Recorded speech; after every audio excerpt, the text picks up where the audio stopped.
back to Ireland AM. Now, it is Mother's Day. Not God, today. How many times have we mentioned that today? No, I know. Really? I know. Well, have you got a gift sorted? Well, no, but I go on. know. And if you haven't got a gift sorted, wait up. Come on, we've got the right thing for you here. Here with the perfect set of wines to bring a smile to any mammy's face is Michelle Lawlor from the Nude Wine Company. Good morning to you, Michelle. Good morning. How are you? So some lovely wines that will bring a smile to any mother's face. Absolutely. I would say the lady in your life is a good way to phrase it sometimes. Yeah. So look, we'll go straight into them. We've got a white, a rosé, Pinot Grigio rosé and two reds. And they're in that kind of luxury. If you're going to show up and give someone a bottle, make it a nice one. Okay. Well, yeah, I suppose you can't just be turning up with your $9.99 Prosecco from Lidl or Aldi or somewhere like that. So these are definitely, let's have a taste of the first one, which is a Petit Chablis. So there's, the white one, yeah. So there's a dirty little secret about Chablis. Okay, what is it? It's Chardonnay. Oh. I know. If you want to call your Chablis wine... is Chardonnay? Yeah. Why is it called Chablis then? So Chablis is a region and it is just south of Paris. And if you want to call your wine Chablis, the rule is that it has to be... It's like the Champagne region. Yeah, south of it, yeah. But it's like, you have to be from the Champagne to call it Champagne. And so Sancerre is a region. If you want to call your wine Sancerre, it has to be 100% Sauvignon Blanc. Because I bet you love a Sancerre. Yeah, I do. Yeah. Now, that to me is lovely, but... It's dry and it's crisp. Big fan. I don't like the pointy or the... No, I don't like floral, but I love a good Sauvignon. I find that not sharp. That's lovely. Yeah, and so that's what everyone says, you know. And what you get with this is a lovely creamy texture, and that's what you get with the Chablis. Dry, citrusy. And this particular producer, Gerard Tremblay, he's in Michelin star restaurants all over Ireland. Not particularly this one, but a lot of his range in the Chablis. Okay. All across France, the standard is really high, small production. And Petit Chablis is... You're grimacing. No, I'm actually having a second little taste of it just to... The texture for me is just gorgeous. And if you're going to have this with a roast chicken on Sunday, it'd be absolutely sublime. And the quality is amazing. And you know when you're given a gift and you say, oh, this is in Michelin star restaurants, everyone goes, oh, lovely. Yeah. These are sold in Michelin star restaurants for about €70. And the rest. I don't like white wine at all, so I do enjoy that. Yeah, it's just a gorgeous glass of wine. And the thing to remember with Chablis, although it's Chardonnay, the style is dry, no oak, citrusy, linear, perfect food wine. Now, we're looking at a rosé. Is it not too early in the year for a rosé? No. You remember how gorgeous it was on Monday? And I was like, why aren't we rosé ready here? Like, why don't I have rosé in the fridge? Out garden parties. I know. with your blanket around you. I do it. But I'm just thinking, you know, if for the first bit of sun, be rosé ready, have something delicious there. And this is a Pinot Grigio rosé. So if you want to have a little taste of it. And this is the premium standard from Italy. It's called Vermato, which means copper. And if you can see the colour of that, if the camera picks it up, it's a copper-coloured rosé, because you know sometimes they're really light pink. Yeah. When you're looking at it, you mightn't think it's a rosé as such. Yeah, so it's a copper-coloured, and so Pinot Grigio as a grape has like a pinky grey skin, and so if you leave it on the skins, you get this gorgeous...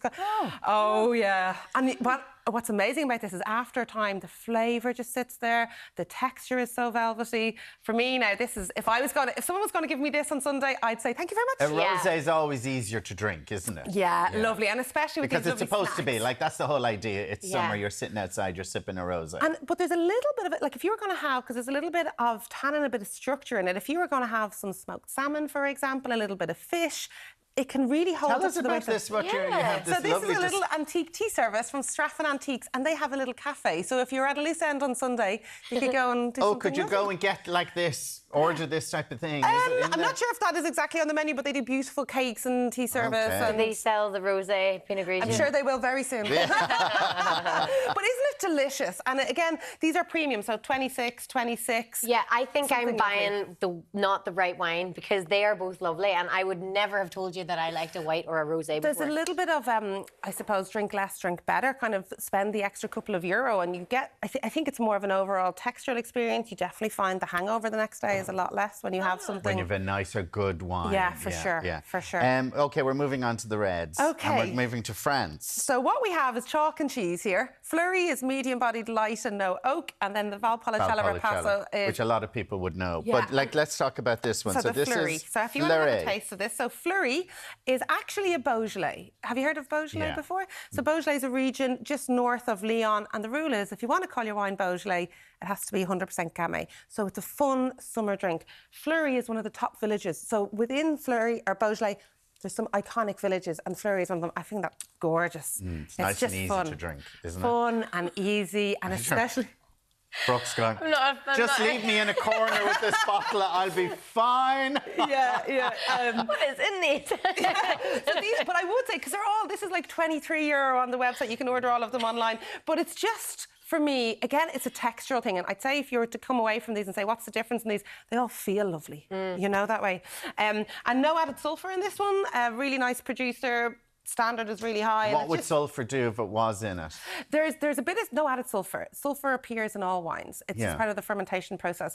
But the bigger the production of the wine, the more kind of risk management you need to add in, because wine's like milk, it'll go off. So they add in preservatives. Oh, to keep them longer. Yeah, and so the bigger the production, the bigger the tank, the more sulphur they're going to use. So all these are small productions, so you're definitely going to find there's a lot less. Because people will think, when you see there's red wine in a cellar for 100 years and they're still opening it, but the wine does go off. Yeah, but those ones, now, look, sometimes it becomes an academic experience if it's 100 years old, like it's going to be brown and not so tasty. Should we try the last one? Yeah, go on. Okay. So a lot of people will know of Valpolicella. So this is a Rapasso, so it's a baby Amarone, okay? So an Amarone is known as a Christmas kind of celebration wine, big, rich and full-bodied.